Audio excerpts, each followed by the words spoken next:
Hello everyone. Chapter third, the earliest city का lecture number 5 and last lecture है. So let's begin. हम बात कर रहे थे किसके ट्रेड के बारे में, कि ट्रेड के बारे में हमें ये पता चला था कि जो हड़प्पन सिविलाइजेशन के जो रहने वाले लोग थे, उनका वर्ल्ड के डिफरेंट डिफरेंट पार्ट में एंड इंडिया में भी, जो साउथ इंडिया है उनके साथ भी इनका ट्रेडिंग चलता था. और इसके लिए कुछ प्रूफ भी मिले हैं. इस आधार पे जो है हिस्टोरियंस ऐसा बोलते हैं कि ट्रेडिंग जो है चलता था. जो ट्रेडिंग थी हड़प्पन सिविलाइजेशन में बहुत ज़्यादा फैली फूली थी. और ये जो हमको एविडेंस मिले हैं ये हमें सजेस्ट करते हैं कि जो ये जो ट्रेडिंग हुआ करता होता था ना, ये लॉन्ग डिस्टेंस पे भी हुआ करता था. जैसे कि जो गुड्स होते थे, सामान होते थे, आउटसाइड यानी कंट्री के बाहर से क्या मंगवाई जाती थी. जैसे कॉपर कॉपर मंगवाई जाती थी राजस्थान से. गोल्ड मंगवाया जाता था कर्नाटक से. और जो स्टोन्स हुआ करते थे ये ईरान एंड अफगानिस्तान से मंगवाए जाते थे. ईरान अफगानिस्तान आपको पता होगा ये वेस्ट साइड में पड़ेंगे. कर्नाटका और राजस्थान आपके साउथ में पड़ते हैं और राजस्थान आपके ईस्ट में पड़ता है. तो ये जो चीज़ें हैं जो बाहर से मंगवाई जाती थी, ये सारी हो गई. यानी कॉपर हो गया, गोल्ड हो गया, और जो प्रीसियस स्टोन्स हुआ करते थे, कीमती पत्थर जिसके ये लोग हार बना करके पहनते थे, ये चीज़ें मिली. इसके साथ में भी एविडेंस के तौर पे, जैसे कि हमने डिस्कस कर रहा था लास्ट लेक्चर में, कि उनको सील्स मिले थे. सील्स क्या होते थे? जैसे कोई पैकेजिंग कर ली, ठीक है ना. पैकेजिंग करने के बाद में ये पैकेजिंग कौन सा ट्रेडर किस ट्रेडर को भेज रहा है कैसे पता चलेगा. तो जहाँ पे इसकी सीलिंग होती थी, इस पे एक राउंड में या रेक्टेंगुलर शेप में या स्क्वायर के शेप में ऐसे सील बना देते थे. और यहाँ पे कुछ ऐसे स्ट्रक्चर बना देते थे. ये मिट्टी का होता था. गीली मिट्टी को क्या करते थे, ऐसे थोड़ा सा गीला करके उस पर चस्पा करके से मोहर लगा करके उस पर चिपका देते थे. तो ये सील पे कुछ डिजाइन अगर कोड भाषा में लिख देते थे, यानी हाँ ये सील जो है, जैसे पार्सल नहीं करते पोस्ट ऑफिस पैक के टिकट लगाई जाती है, डाक टिकट, स्पीड पोस्ट करना है, रजिस्ट्री करना है, तो वो उस पर हम उनका एड्रेस डाल दिया, एड्रेस डाल करके वो भेज देते हैं. तो सेम तरीके से ये जो मुहर हुआ करता था, ये समझ लीजिए कि एक और एग्जाम्पल समझ, जैसे आधार कार्ड में आपके करेक्शन कराना है, ठीक है. तो आप स्कूल पे जाएंगे, सर से बोलेंगे, प्रिंसिपल सर से कि सर हमारा एक थोड़ा सा प्रूफ दे दीजिए. वो क्या करेंगे, स्कूल का मुहर ऐसे लगाएंगे आपके. तो ये पता चल जाएगा हाँ इस फला नाम के जगह से फला स्कूल का ही विद्यार्थी हैं और इनके लिए काम हो रहा है. तो सेम तरीके से ये जो सील हुआ करते थे, तो जहाँ जहाँ पे ट्रेडिंग हुआ करता था ना, वहाँ पे पाया जाता है.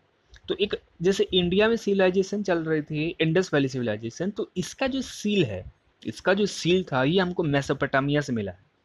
कहाँ मिला है? अब मेसोपोटामिया कहाँ है? अब वेस्ट एशिया में जब जाएंगे, एटलस खोलेंगे, वेस्ट एशिया में जाइए, दो कंट्री मिलेंगे, सीरिया और इराक. सीरिया और इराक के आपको नॉर्थ में एक कंट्री मिलेगा जिसका नाम है टर्की. तो टर्की से एक दो रिवर्स निकलती हैं. दो रिवर्स निकलती हैं. एक का नाम है यूफ्रेट्स और दूसरे का नाम है टिग्रिस. यूफ्रेट्स एंड टिग्रिस, ये दो रिवर्स जब निकल करके सीरिया और इराक में एंटर करती हैं, ठीक है ना. तो इनके बीच में क्या हुआ, जो बीच का जो दो नदियों के बीच का जो जगह होता है वो बहुत ज़्यादा फर्टाइल था. तो यहाँ पे भी जैसे इंडिया में इंडस वैली के किनारे में एक सिविलाइजेशन मिली, सेम तरीके से आज से 5000 ईयर बैक में इस, तो ये जो टिग्रिस एंड यूफ्रेटस जो रिवर्स के बीच का जो एरिया था, उसको बोलते हैं मेसोपोटामिया. मेसोपोटामिया का मतलब ये होता है कि the area between the two reverse. तो कौन कौन से रिवर? Euphrates and tigris. ये दो रिवर्स के बीच में एक सिविलाइजेशन मिलती थी जिसको बोलते थे मेसोपोटामिया. सोच के वहां से मेसोपोटामिया सिविलाइजेशन से ट्रेडिंग किसका चल रहा था? इंडस वैली सिविलाइजेशन का. किसका?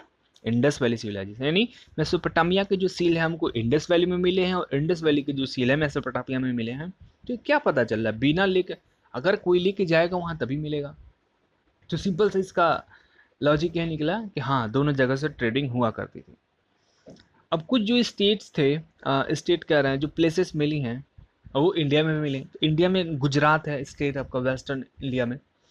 तो यहाँ पे जो है दो फेमस स्टेट मिले गुजरात में, जिसका नाम है धौलावीरा और दूसरा है लोथल. धौलावीरा और लोथल. धौलावीरा की क्या खास बात थी?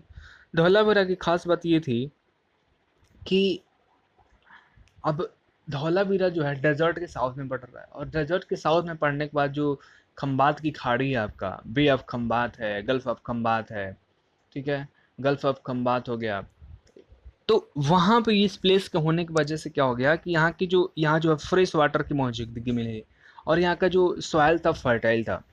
तो जो सॉइल था यहाँ पे फर्टाइल था। और एक चीज़ और खासियत मिली कि जो धौलावीरा में सिटी मिला, सिटी वो 3 पार्ट में डिवाइड था। कितने पार्ट में? 3। अदर इंडिया में या पाकिस्तान में और जितनी भी जगहों पे हमको अगर सिटी मिली है तो वो सिटी जो है तो केवल 2 पार्ट में डिवाइड हुआ करती थी, लेकिन ये जो सिटी था 3। जैसे एक यहाँ बिल्डिंग मिली, फिर यहाँ रोड था, दूसरी बिल्डिंग मिली फिर रोड था, तीसरी बिल्डिंग मिली फिर रोड था। तो ऐसे ये जो सिटी था 3 पार्ट्स में डिवाइड था। और हर एक जो पार्ट था ना, ये सराउंडेड था मैसिव स्टोन वॉल्स। यहाँ पे ऐसा नहीं कि बना के छोड़ दिया इसको, नहीं, इनके आगे पीछे से चार दीवारी बनाते थे वो भी स्टोन्स के।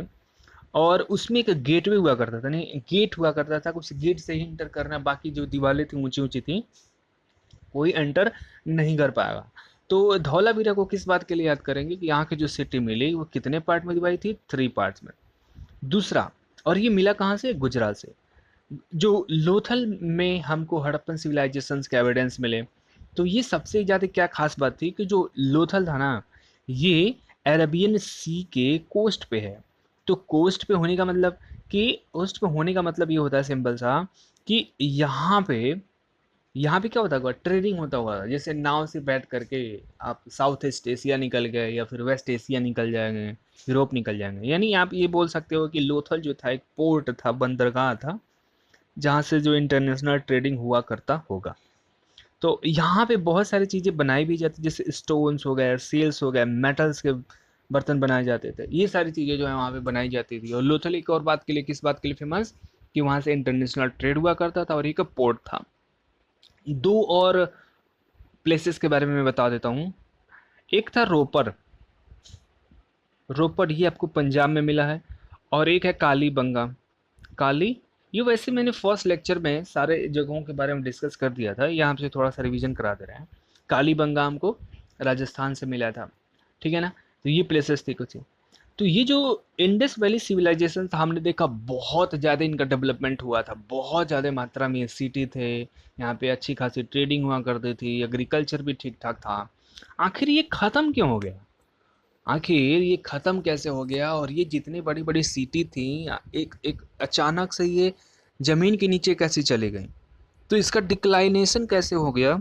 तो डिक्लाइनेशन ऐसा माना जाता है कि जो इंडस वैली सिविलाइजेशन थी 1500 2500 बीसी में स्टार्ट हुई होंगी और थाउजेंड्स 15 यानी 1500 बीसी तक चली होंगी, नहीं 1000 ईयर्स तक जो है इनका डेवलपमेंट हो, उसके बाद धीरे धीरे ये ख़त्म हो गई। तो ऐसा हिस्टोरियंस बोलते हैं कि जो हो सकता है, कोई प्रूफ नहीं है इसका, हो सकता है कि जो इंडस वैली सिविलाइजेशन है ख़त्म होने गई, अर्थक्वेक आ गया होगा, उस इलाके में अर्थक्वेक आ गया, भूकंप आ गया होगा। और भूकंप आया होगा, कुछ लैंडस्लाइड अगर वगैरह हुआ होगा, पूरी के पूरी जो उनकी बिल्डिंग्स वगैरह वगैरह होगी वो ज़मीन के नीचे धंस गई होगी। या फिर ऐसा हो सकता है फ्लड आ गया होगा, बहुत ज़्यादा बारिश हुई होगी और बारिश होने के कारण इन लोगों का जो घर मकान था सारा चीज़ जो है ऐसे ज़मीन के नीचे चला गया होगा और कुछ लोग जो है मर गए होंगे और कुछ लोग वहाँ से छोड़ के चले जाएंगे। या फिर ऐसा हो सकता है कि जो इंडस वैली जो थी, इंडस जो रिवर थी, उसने अपना वाटर का फ्लो चेंज कर दिया होगा, इसलिए लोग जो है वहाँ पे कोई महामारी फैल गई होगी, वहाँ पे लोग छोड़ के चले गए होंगे। और चूंकि डेजर्ट एरिया में ही था तो डेजर्ट एरिया में से सैंड ड्यून्स आते होंगे, पूरा उनको ढक दिया होगा। कुछ ऐसा मानते हैं हिस्टोरियंस कि हो सकता है कि हड़प्पन सिविलाइजेशन के बाद इंडिया में आए थे आर्यंस, कुछ लोग आए थे जिनको आर्यंस बोलते हैं, तो उनके इनको वो ऐसा अनुमान लगाते हैं हो सकता है कि जब आर्यंस इंडिया में आए, उन्होंने हड़प्पन सिविलाइजेशन में जितने लग रहे लोग उनसे युद्ध किया, युद्ध करके उनको वहाँ से हटा दिया, इसलिए हड़प्पन सिविलाइजेशन जो है डिक्लाइन हो गया, उसका खात्मा हो गया। तो ये सारे केवल अनुमान नहीं, इसका कोई एविडेंस नहीं। लेकिन जब आपसे पूछे कि क्यों हड़प्पन सिविलाइजेशन खत्म हो गया, डिक्लाइन हो गया, तो आप ये सारे रीजंस जो है उनको दे सकते हैं, कोई आपसे अगर पूछता है तो। अंडरस्टूड? तो यहाँ पे ये लेक्चर खत्म होता है और चैप्टर भी खत्म होता है। Okay, thank you.